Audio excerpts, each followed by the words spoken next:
lovers, welcome back to Procrastinate with Books. Now it's been half of the year, so we have passed June already, and now I'm contemplating that while I've got a lot of reading done so far, let's do a semi-annual quick wrap-up review to check out which of the books have been the best that I've read so far and share it with you guys. Now, unlike other times where we already curate the top reads of our semi-annual review, I will instead take you on the whole journey with me. So we'll be going through all the books that I have read in a quick glimpse, not like addressing each one of them, just having a monthly overview. And besides that, we'll be picking through our top favorites and then churning through the process of sorting them down in the top read list. So without any further ado, let's get ahead. Now, firstly, what I have done is I have my Goodreads open. You can see I have read 100 books. My challenge is almost complete, but I know I have been reading quite fast in the first half of the month, and the second half of the year is usually slow for me. So I'm not really planning to increase the total number. Now, what I've done is rather than putting all these images in here, I have my Canva in here where I have my monthly reading wraps tabs open for a quick reference, and then I've copied the image covers in here on a white dashboard to have an overview of all the books that I've read between Jan and June. Now let's immediately get started. I think this is the first tag that we would like to overview. If you want, I can also show you my books that I've actually read month over month basis for Jan, Feb, March, April, so on and so forth. But I think I've copied them in the same stack over here. So we'll just quickly go through. Now amongst the January pack, if I look at 50 Ways to More Calm and Less Stress has been really an impactful read. So this one would surely be going on the selection side outside the box. So let's just it around here and then we'll reorganize everything in there. And besides that, I think Divine Rivals was really good, but I somehow enjoyed the second part of the book more. This was more like a historical fiction because the fantasy elements in it were really limited, besides the magical typewriter, if you know what I mean. So I'll still keep it aside. If I go into the second stack of my February reads, in here, I think I really enjoyed Ruthless Wow because this was an impeccable 5 out of 5 star read for me. So I'll get that one out. And also the Fortune Seller. I somehow really enjoyed this novel take of rich people drama and a normal girl entangled in their life. Now, usually don't really enjoy rich people drama because the Pineapple Street was an utter disappointment for me. But this one somehow made a difference and got it to the list as well. And besides this, see, I have Pineapple Street on the same month cover. I think To Cage Accord was also good, but was it impactful enough? Yes, it definitely was. I was in fact searching for all sorts of alternate covers for this particular book, so yes, that would also be going in. Now within the March segment, I think The Witch of New York was fine. It was a crime non-fiction one, right? I did not like at all. The rest of them were good. Though out of these, I think Olivetti has been really one of my favorites, if I have to say. So you get along in here as well. Apart from that, I'm actually confused between The Song of Huntress and Fogs and Fireflies. These two were really interesting takes. This one was an adult fantasy, this one was a middle grade fantasy. So okay, let's do one thing. Let's pick both of them and keep them in here. So that would be March. We are going really fine, I think, not that less of a selections. Let's move on to this side. I think these were my April reads. The most outstanding book that I read in this month was The Four. I still recall what the topics were discussed in this book, and it had made a severe impact. It kept me thinking for days that how can someone even survive the number of days one of the characters survived in this book. did, though the end was not really happy. But after everything that the character goes through, I really don't know if it's really possible to have an happy ending. Now, besides that, I think the ingenious mechanic was good. Once Upon a Broken Heart trilogy, I think the first one, no, not so much. The third book was good but a little irritating at some instances. The second book, however, was something that really got me into the reading. So I am pretty sure I think this really needs to be here with everything else that's there.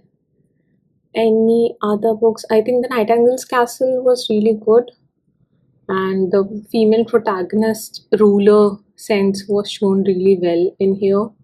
But other than that, not so much from an impact perspective if I talk about. Let's move on to Telephone with an S. These two were middle grades, but it was a little too childish or kiddish for me. I think the concepts were not really evolved. The French Fry Phantom was still good, but we are really looking for some exceptional reads. And every time I go on vacation, someone dies was also like a good time. Okay, books about writers, kind of a murder mystery. So that was also fine. And Will of God, no, never. I'm not going to pick that up. I think Hyderabad and Kashmir were both heart wrenching stories. Evocation was a disappointment, at least for me. I'm actually confused between Hera, the Branded, and the Forgotten Witches. The Forgotten Witches would be going there for sure. If I particularly talk about Hera, I think it's one of the few Jennifer Saint books that I actually like. There are other Greek mythology books that are on my favorites list but none by this author. I think I'll go with Hera and the Forgotten Witches. Let's take you off the board. I think you should be fine in here. I think besides that, from me, I don't think I want to pick any other. So let's quickly move to June wrap, the final one.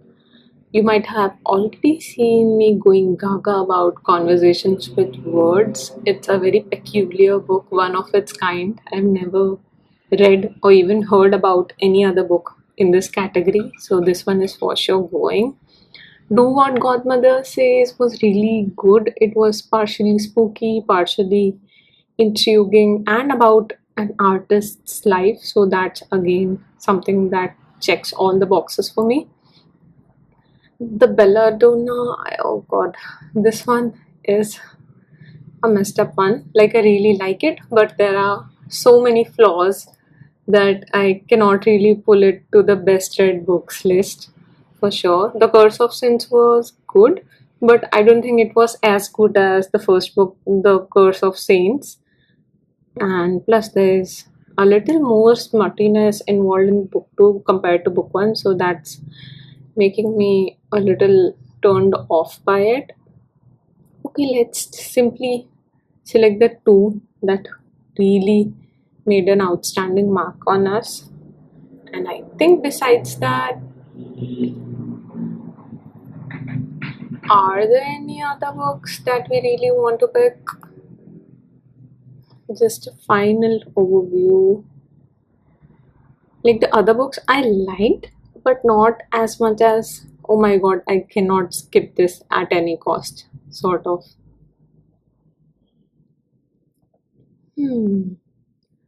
I think we are done. Oh no, we have to catch Lahore. I think this was one of the books that I did enjoy quite a lot. Out of the trilogy, this is my favorite. Now let me just organize these a little bit to calm down my OCD, and I'll catch up with you again.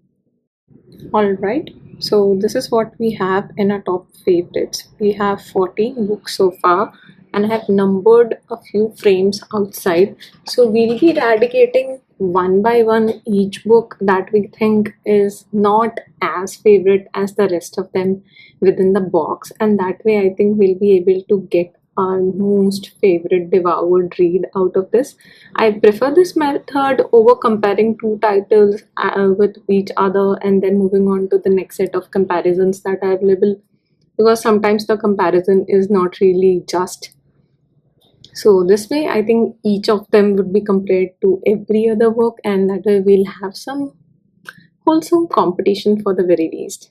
So amongst these, if I see what would I put on number 14? Hmm. Okay. Would it be the Fortune Seller, To Cage a God, or Lahore? I think I think I'll put Lahore in here on the 14th number. I'm not even thinking about the four, Olivetti, and these others at the center, because they are very, very much dear to me from story point of view. And now I think we have my top 14 books that are there in the box, and I've created frames surrounding it in numerological order. So we'll be removing the least favorite out of these categories and placing them here in the chronological order. I actually prefer this over the other method where you basically compare two titles and one of them wins and goes to the next round. Similarly for others, because I think that's not really a valid comparison, because one book is compared to just one other book. So it might be possible that I like this more than Fortune Teller, but I might not like this more than Ruthless Vows. That's just an example. So this way I'm comparing one book to every other book that is considered in my favorite stack. So let's get ahead. I think on number 14, I think I'll go with Lahore, because it's a historical fiction, and whatever I do, I think my favoritism somehow relies on fantasy books, and post that, I think mystery and spooky books after that, and maybe a hint of magical realism, because what's better than that? So that way, we'll be ending up with just one book in the box, which will be our top favorite. Now, apart from that, I think the next one, I'm confused between To Cage a God, Song of the Huntress, and Fortune Teller, honestly. I think I'll go with To Cage a God. This was good, but I like the others much more. I think next, tough call between these two. Let's go with the Fortune Seller. Now it's getting difficult. But do I like the Song of the Huntress more or Fox and Fireflies? I think I'll go with Fox and Fireflies. This is coming out to be very different from what I actually imagined. I thought Fortune Teller would be in my top 10, but sadly it's not.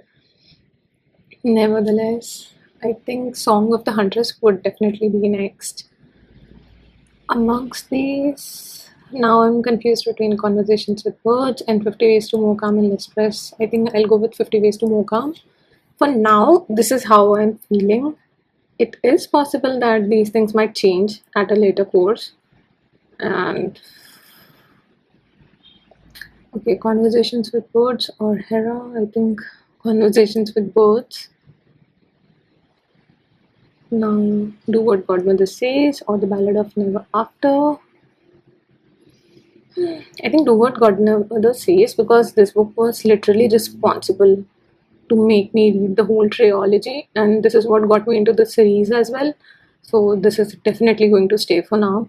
This is a very impactful book, very impactful book. The only book that I like by this author. This is getting tougher. Oh my god, how are we even going to manage now?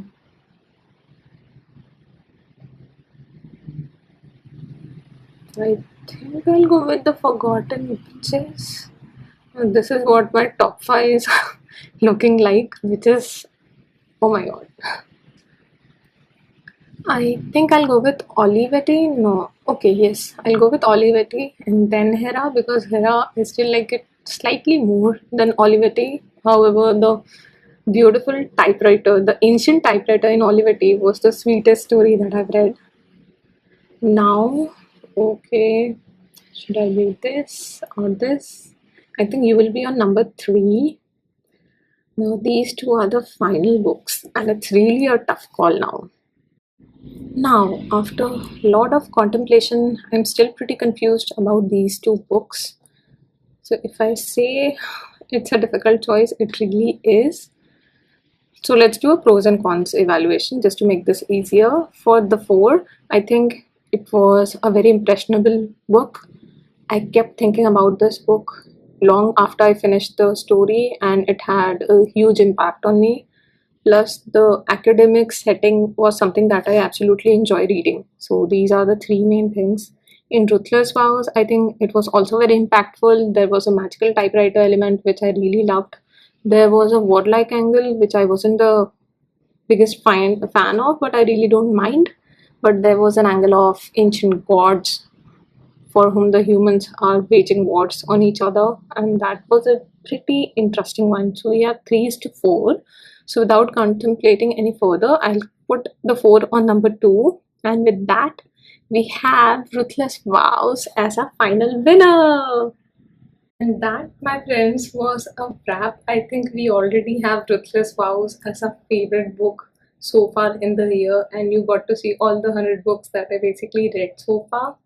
And it was definitely a huge accomplishment, and I don't think if I did not choose the box method, I would actually come up with the right book that I absolutely love. Now that we have this clear, I'm actually excited to see how many of these actually make it to the final top 10 video of the year-end wrap that we usually do. So I'm going to keep my fingers crossed for that and catch up with you in my next video. Until then, keep your coffee strong and your TBRs long. Goodbye.